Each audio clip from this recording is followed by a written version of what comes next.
Welcome to Sheena Says, a podcast about wellness, parenting, and real stories. Hi everyone, welcome back. Welcome back to Sheena Says. We're talking about asthma in children today. What causes asthma in kids? Asthma is actually a chronic inflammatory condition of the airways, and it is usually a mix of triggers. Genetics, there could be a family history of asthma.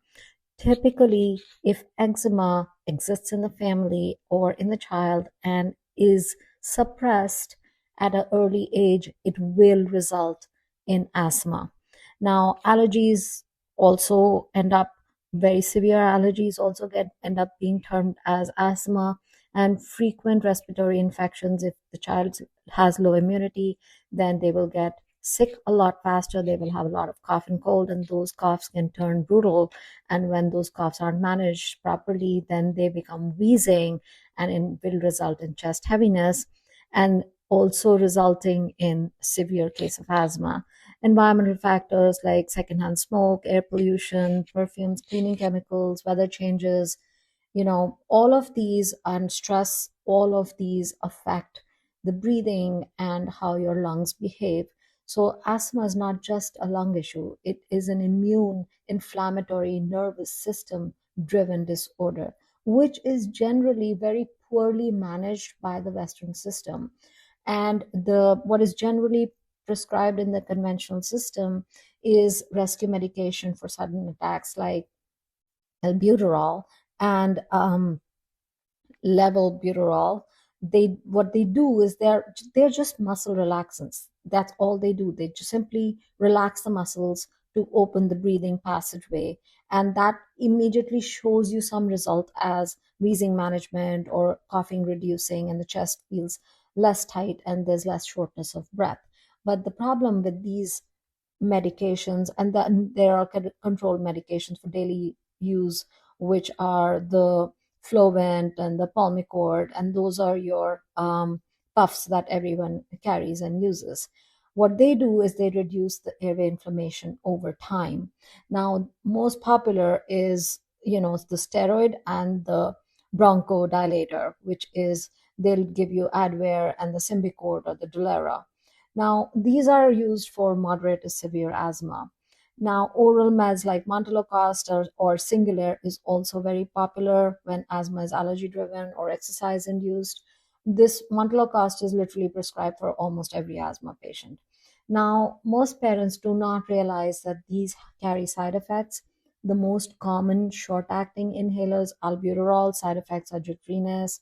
It increases the heartbeat, so rapid heartbeat, hyperactivity, anxiety, and sleep issues.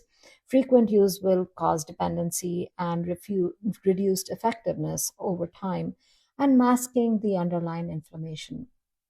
The inhaled steroids will might cause oral thrush and hoarseness. The long-term high doses actually suppress the immune responses, and it has hormonal impacts after prolonged use. Montelukast deserves a special mention because it actually changes your brain's chemicals, and it results in mood changes, irritability, anxiety, depression, and behavioral issues. This has an FDA boxed warning. So for neuropsychiatric effects, especially in kids. Now, the big picture is conventional medicines are just controlling the symptoms. They are not curing the symptoms. And asthma is a respiratory issue, so most parents get super concerned, especially when they see the oxygen levels drop on certain diagnostics that they do to push the parents into doing Singulair or into doing other steroids. The steroids are simply masking the problem. They're really not curing it, and they're making a child very, very dependent on its use, because now they're not able to breathe normally on their own because their passageways are constantly obstructed, and they're so used to the steroids and opening them up for them that they're not doing it automatically. So you should be asking yourself, why is my child getting sick? Why are there asthma flare-ups? Is it stress? Is it school? Is it allergies? Where did it overlap with eczema? what is going to happen, how am I going to support my child's natural health and give them a chance at success so that they are not dependent on these drugs. Look, asthma doesn't start in the lungs, it shows up there. It's not something that happened to your lungs, it's how they are reacting to it. Treating the root cause of asthma helps them grow out of asthma, helps them manage it, and lead completely normal, non dependent lives.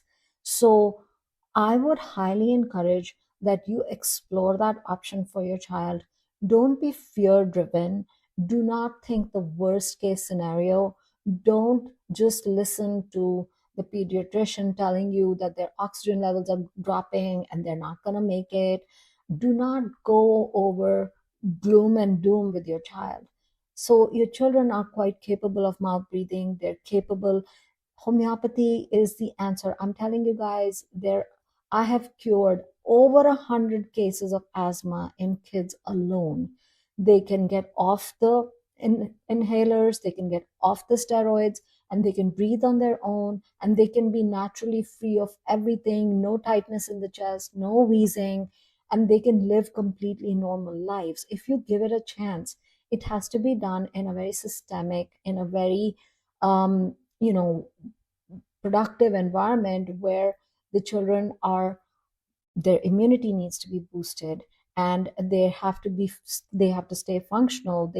They can't fall sick too often, so you have to take the immunity booster. You have to make sure that the flu pack is ready and at hand, and you have to take an individualized treatment for asthma, which will help.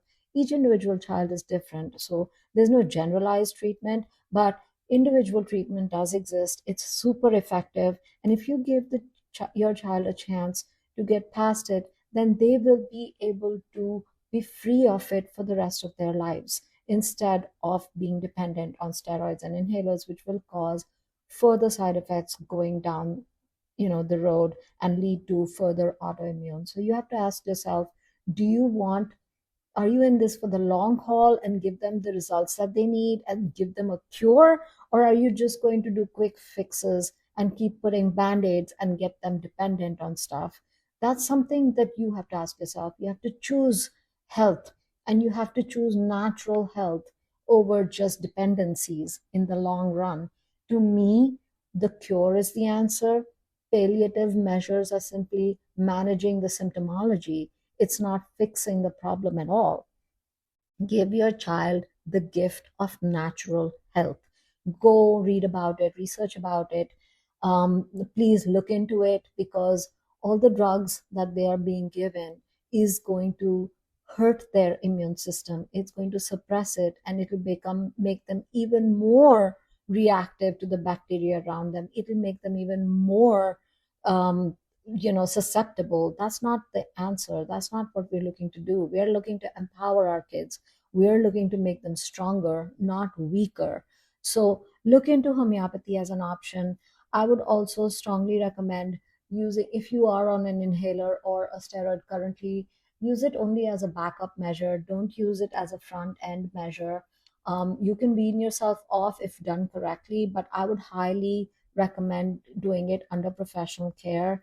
Reduce dairy and gluten. Dairy is the killer because it increases the mucus, it increases the congestion. Make sure that you are doing anti-inflammatory diet, reduce the dairy, reduce the usage of the steroids, get the professional help that you need to be able to breathe freely. Give your kids the gift of natural health, give them the gift of life. It can be a beautiful thing. Until then, we talk to next time. Thank you for listening. Thank you for listening to Sheena Says, and for more info, please visit yourhomeopathy.com.